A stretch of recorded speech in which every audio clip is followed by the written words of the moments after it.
Want to be married? It's okay. We're getting married. We're getting married this We're year. getting married. Are we dating? No, but we're getting married. We're getting married.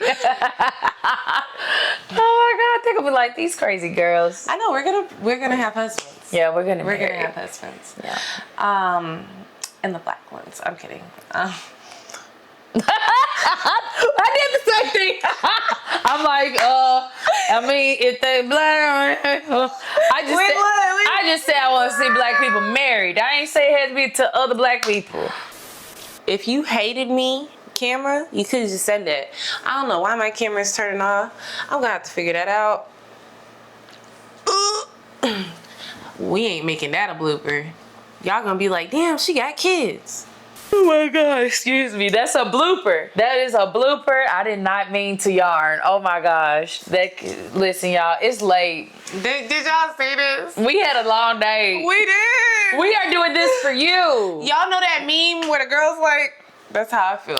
Yes, we're doing this for you. If we didn't love y'all, if we didn't feel like this wasn't necessary, we wouldn't. It is late. So late. It's late. We tried filming this earlier. Life was like, no. Did we even give them like a debrief of like what we've been going through? Because we've been going through it. This is for the fans. Okay, we're not gonna stop it. No. Life is throwing like curveballs. No, not just curveballs, bricks. You know what I mean? Where the dude's like, okay, I got it. Yeah. Life been throwing that at us, but we still going. We're going strong. We're going strong. Yeah. Welcome back to another episode of the A&B Convo. See you waiting. Yes. So it is still Black History Month. Yes, and we have a strong topic in for us today. I'm so excited. Yeah, I am too. All right, so we were at the Kingdom Hall one day, right? And it was some sisters that brought up how, black sisters, obviously. They brought up how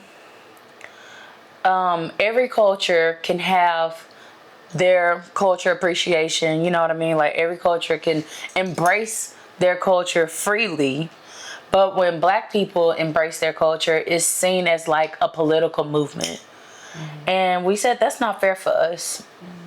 And of course, we know the historical receipts, like when it comes to the civil rights movement and all the other pillars and, strong leaders that we had within our community that has paved the way for us to have rights as black people, especially within this country, America, that we're living in. But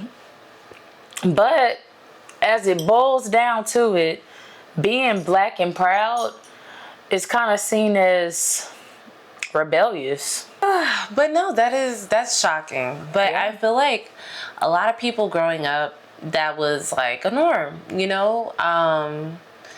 Black women in schools having their hair a certain ways, it was seen as messy. Black women in their jobs having their hair a certain way, and black men was seen as unkept, unruly. And so for a long time, people have been pushing this, like, how do you say, image onto the black person as to what they need to look like.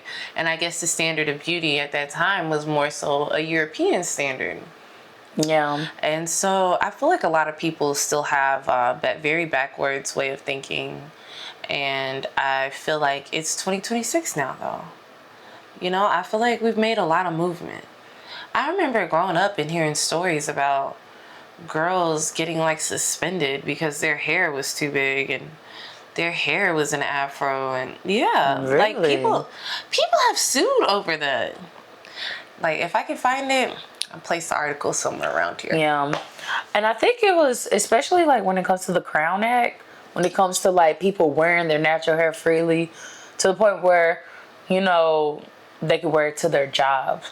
I remember at U of M, actually, I think it was like around 2012. Yeah. So I went to the UC. They was talking about like, it was like a debate about how if natural hair is seen as professional or not. And I was so, disappointed because there were literally like some black girls, straight hair, probably relaxed.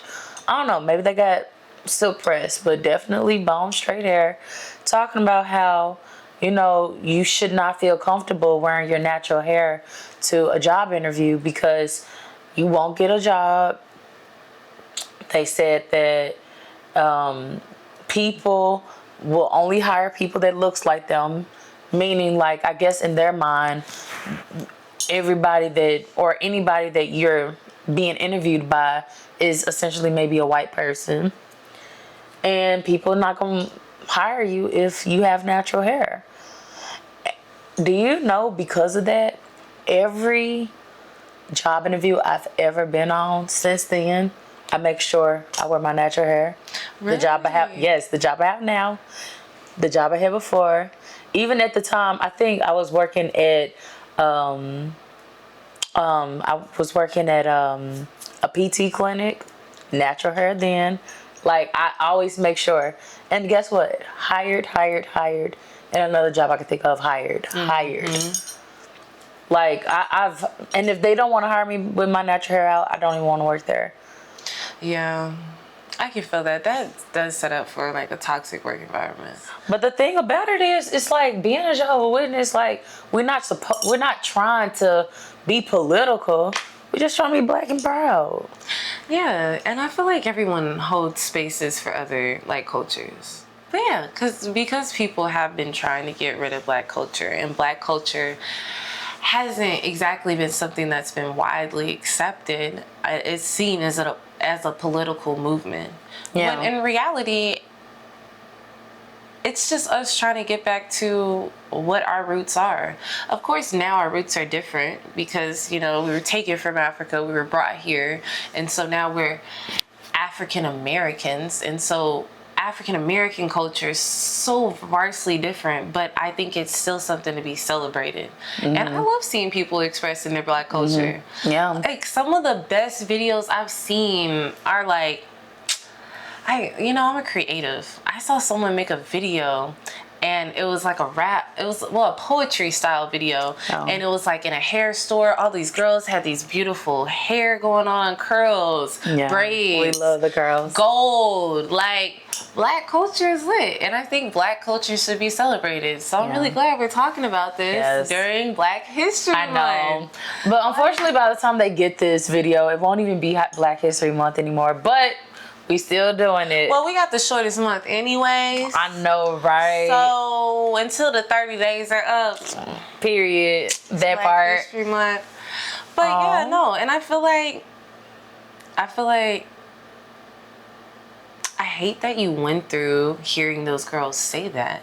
But I'm also glad that you went and decided to go to each interview with your natural curls. You're proving that stereotype wrong. And I'm also glad that I stood up and I was like, yeah, y'all sound ignorant. Like, you know me, like I can't listen to people sound stupid, be stupid. Yep, and common sense. And just sit there still and nod. And no, I can't do that. I absolutely cannot. I just stood up. I was like, yeah, this is stupid. This is ignorant. There's no way this is a real discussion. Is natural hair professional? And I went just to check it out. But just... Yeah, and it's discouraging seeing a woman of our color talking about how unprofessional it is. Yeah. It just makes me feel like some people don't fully love themselves. But I try to be understanding of it as well at the same time. Don't get me wrong.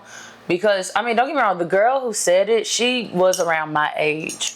So I'm looking like, Because one thing about it, Alana, like, I grew up in a household where, look at my shirt. Like, clearly we got all melanin, we got many different shades. Black people come in all these shades, okay?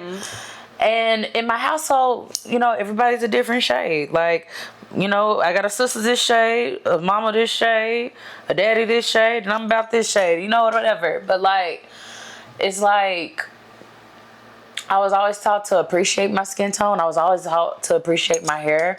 You know what I mean? I was always taught, you know, I guess not to allow society to define my beauty. And my mom and, my dad, my sisters, my aunties, like people in my life have affirmed my beauty to me. And so, I've always felt validatedly beautiful. And, everybody don't get that. Yeah. Number one. And number two, some people experiences, like maybe that girl on the platform, maybe her experience was genuinely hearing that she couldn't have her hair curly without getting a job or something like that. And if I'm being honest, it's conversations like this that made me glad that we're in this time era, that we're in this time period where we can proudly, wear our hair like this. Yeah, and appreciate our culture. Yeah. I definitely feel that. I feel that. That, we're in 2026 now, and we're able to see so many people embracing their natural curl pattern, men, women. I think black hair is amazing. Yeah. I think it looks so dope, Yeah, I'm glad I grew up with my natural hair as well. Me too. Like, I had a perm for, like, a time period. Yeah. From 5 to, like, 17. So that's, 12 years of my life where I had a perm. But now, I would never have another perm ever again in my life. Ever. Girl. Never. That's And let me shout out my sister. She passed away. Tiara Washington, y'all. She helped our family open our eyes to how we should embrace our natural hair texture. The God-given hair texture that we have. And I remember Tiara faced a lot of pushback. Especially from her job. She was working at Schnucks. Schnucks not even in business no more, so that's what they get. Schnucks who? But she was working at Schnucks. And for those who don't know what Schnucks is, it was kind of like a Kroger. But yeah, her boss, another black man. What's up with black men? Let me not even go there. Men and women's business. Yes. Men and women's business. But he told her hair was too exotic for work. Meanwhile, it was a girl there with a red wig, I think. Like wearing red hair. Kool-Aid red. Like this shirt red. But my sister who wore her natural hair, it was too exotic. It's too much. People were really on, like when more women started to wear their natural hair, people got really uncomfortable. Did you ever notice that? Like now it's embraced, but I think like 2010 to 2012, people were uncomfortable with seeing natural hair. Yes. Yeah, I can attest to that. I can attest to that. I was still growing up. Just little. Yeah. I'm glad you didn't have to go through that. Yeah. Back in, growing up in school, it was a thing to where, people would pick on you because your hair is natural. Like, I never got a perm, but, get picked on all the time. Like, oh, your hair is thing. It needs to be straight. You need to, Girl, some people low-key be saying stuff like that, too. Like, to this day. Yeah. Yeah. Just common sense just ain't that common. Unfortunately, it's not. So, you grew up as a witness. Did your family ever, embrace Black History Month? Or did they try to stay neutral? Or, because, I'm from the Washington household. And they still, but you know what? Now that I think about it, when it comes to Black culture is very mixed. Because, like you said, you have islanders, you have African people, you have the indigenous people. Because, I come from a more indigenous Native American background. Like, learning about how, majority of people in my background and culture was already in America.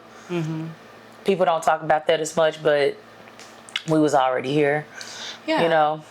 I feel like Black culture was always accepted in my household, but it wasn't in the sense of Black power, or I didn't come from a household to where Black like my family, we never thought like we were better than anybody.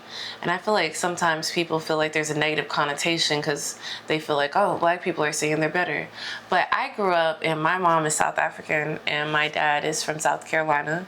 And so I had a mix of black culture. But I remember my mom, like, she always upheld our South African roots with the foods we cooked and all the paintings we had. Like, there's paintings in my house to this day that are like of safari animals, lions, giraffes, and my mom has these sculptures of these black men, and I grew up seeing paintings of black ballerinas on the walls. So like I feel like we were always really happy to, you know, accept our culture, but it was a little different just because, you know, my mom's African and then my dad is African American. Yeah. Yeah, I get that. What about you? Well, in my household, definitely all black people were accepted. You know what I mean? And I just understood us all to be of the same background, race, and culture. You know what I mean? Like, especially like when your parents, like, and your parents are like my parents, where it's like the skin tones are different. So you got a lighter mom, a darker dad, and you know, when it comes to your siblings, everybody might be different shades. Like my shirt, I wore this shirt on purpose for this episode. And this is probably finna segue into the colorism topic. Like, I would say colorism is the most disgusting thing about the black culture, the black community. I hate that wholeheartedly. You know, because that was never a norm in my household, ever, never, ever. I'm so glad it was good. Never, like, ever. Yeah. And it starts at home because I remember meeting some girls, and they talked about their upbringing, like when they had different shades of people in their household. And, you know, unfortunately, if you was on the darkest spectrum, you was definitely treated different than people on the lighter spectrum. And I never got that. I was always told, it don't matter if you're this dark or this dark, you're black. Yeah, you're black. If you're this dark or this dark, it don't matter, you black. Like, so I always had that mentality. Yeah, you know, I come from a mixed family too, and that's never been a thing. Yeah. My mom's lighter skin, my dad's darker skin. One of my sisters is half white. Yeah. So she's super bright, you know. And then my other brothers, we're all of these shades. It was never a thing. I never looked at them and was like, dang, I wanna. I didn't realize that was a thing until I guess I got into like school, and I noticed how some people would definitely treat like super fair skinned black woman differently than darker skinned black woman. You know, all the taunting, the darky, the charcoal, the ape, the girl. Ooh, yeah. It was bad. Yeah. And I know people think I'm white now, but I ain't always. Look, I got called quite a few things. Yes. And you know what? I like to claim dark skin, but I've had some dark skin girls tell me I couldn't even claim dark skin. You know what? The dark skin, light skin thing, it don't matter. Everyone's black. You know what? Black. And if I'm keeping it real, I don't like the team light skin, team dark skin conversation. I don't like it either. Girl, can you believe like some grown folks my age be having that conversation? Honestly, especially when it's men, like I can't stand that type of conversation. It's an automatic turn off. It's an automatic, you're not somebody I want to be around. Yeah, I can feel that. Yeah. I can feel that. We've never had that conversation. Yes. Like, it's never been like a, yes. Yeah. Because that conversation's stupid. I don't know. It's just never been like a thing. I feel like because we don't come from households that prioritize the colorism, we don't ever really see it. I don't really care what somebody's color is. Yeah. Does he treat me right? Period. Is he respectful? Yeah. Does he love me? Yeah. Okay, cool. Yeah. Period. I'm the same way. I've dated all these colors. Same. Yes. Been friends with all these colors. Yeah. have family members of all these colors. So yeah. I wish that the colorism wasn't so much a thing. I feel like it's dying down a little bit more now as we're getting into 2026. Yeah. But on top of, it being Black History Month and us talking about this issue of race, I really do just want to see more Black people helping other Black people. I had this conversation today when I was at the gym, and I was just talking about, we see communities of people. Like, there are Jewish people. It doesn't matter if they know you or not. If you're Jewish, they're Jewish. They will help bring you up. And I feel like in the Black community, I would love to see that more. More of people helping each other, of bringing each other up. I feel like sometimes I notice that a lot of people just want to get themselves up. Alana, starts in the household, yo. I promise you, all this stuff, like when it comes to a lot of things, it boils down to how you was raised. And unfortunately, I mean, not to say that other cultures and backgrounds don't have this as well, but the Black culture is very more so single parent household, meaning broken homes. And when you come from a broken home, it's that area of abandonment, neglect, not being loved enough, not being supported enough. I have to do it myself. Independent Black woman. Yeah. Strong, independent Black woman. So unfortunately, within our culture, I mean, this isn't necessarily true for me or you, because, we come from 2-parent households, and we've had that support. We don't know necessarily how that feels or whatever, but unfortunately, I feel like it's that level of, it's not a level of togetherness, because everybody don't have that togetherness as a family unit anyway. Which is why, if I'm being honest, one thing I want to see more of in the Black community, and I have to say it, I want to see more marriages.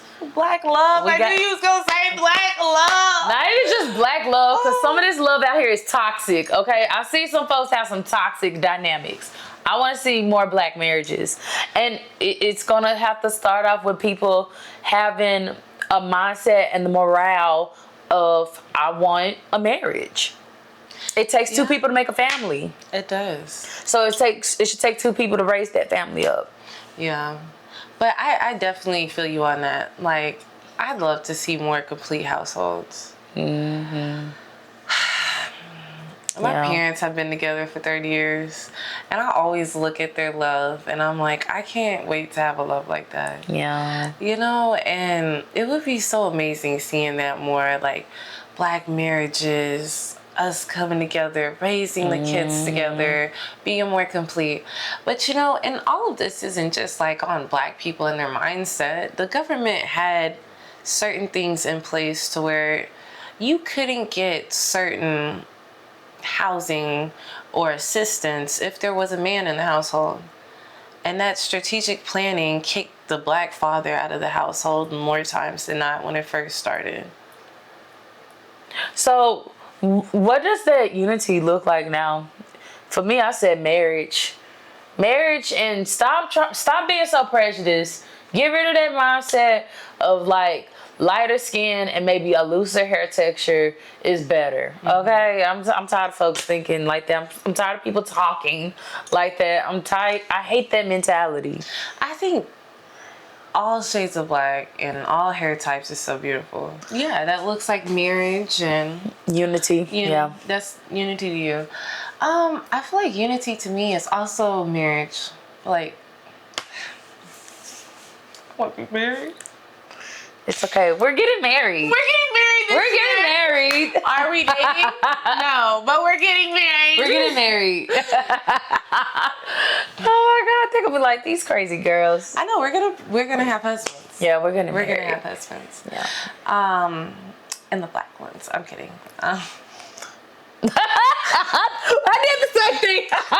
I'm like, I mean, if they Black, I just said I want to see Black people married. I ain't say it had to be to other Black people. Yeah, Facts. I love that you said that. It doesn't have to be the other black people. And if I'm being true, I'm so pro-black. I love black love. I love all of this. But I also just love to see black women happy, black men happy. And that's with whoever they want to be with. Yeah, I agree. I'm not racist. I don't have prejudices against people, But I feel like unity to me would be seeing more, black communities come together. And it's not saying that other races can't be a part of it, because that would be great too. But I've recently been seeing a lot of black run groups coming together and stuff. And I'd love to see us healthy and prioritizing health and fitness. And I just want to see more communities like black creatives, black photographers, black wellness coaches, just in spaces to where it's like, oh yeah, this was made by a black person and all are welcome. I want to see that community come together. Yeah. I feel like that would bring me more. I feel like that would bring unity. Yeah. Yeah, I like that. Alrighty. Okay. Guys, it has been a night. Yes. It has been a night. Yes. So we made it. We made it. We did our best to really bring this together. Talk about black culture, black history. Black people should be able to appreciate and express their black love and their black culture and their black history and their blackness, period, without it seeming to be a political movement. Exactly. Yes. I totally agree. Especially for us Jehovah's Witness black people, okay? I don't want people thinking that their locks and their kinks and their curls and how dark their skin are, or even how light their skin is, or whatever, being seen as what's the word? Inappropriate. Yeah, I guess I can feel what you're saying. Because some certain things that's culturally sound for us may not be a norm. Yeah. That's true. I like that though. So guys, this is Black History Month when we're recording this. And the one thing that I want you guys to do in the comments is tell me something that you're proud of for this Black History Month, if that makes any sense. Yeah. Any accomplishments, whatever. I'm gonna go first. For this Black History Month, I'm so proud of my grandma. She just passed, but she was the first black woman at an Air Force base in South Carolina. Go Granny. And I know being the first of black anything, it's so hard. Yeah. So when it comes to me, one thing that I appreciate this past Black History Month or year, Black history that has been made, I'm going to sound cliche, but I have to bring up Beyonce, because Beyonce was the first black woman to win Best Country Album. And I love that for her, because she put out Cowboy Carter, and a black woman never won Best Country Album until her. That was huge. That was huge for her. So kudos to Beyonce. And I feel like as time progresses, we'll make more accolades as black people. And with that being said, I will hope that we'll come together more and not let, colorism, hair textures, and other prejudice keep us separated, but come together. Even, like you said, amongst other races as well, too, because I don't want to counsel nobody out. But you want to end on a positive note real quick? Oh, man. Positive. I know, right? The day and week we've had, it's going to be hard. Yeah. Okay, positive note. We got through this episode. We did. Look, we got to make this episode. No matter how many hurdles come on in your life, I need you to continue doing what you believe in. Yeah. If we believe in this podcast, so we continue to make sure that we had this episode done, but just continue moving, because there's hurdles that come up in life, and it's easy to make things hard and give up and say you'll do it another day, but Bria didn't let me do that. No, I didn't. I absolutely did not. I said we have to do it for the fans. For the fans. All right, guys. Thank you so much for watching. This has been the A and B Combo. Yes. Be sure to tune in and see your way in next time. Yes. But we'll catch y'all next time. Yes. Y'all. Bye. Thank you. Catch you next time. Bye.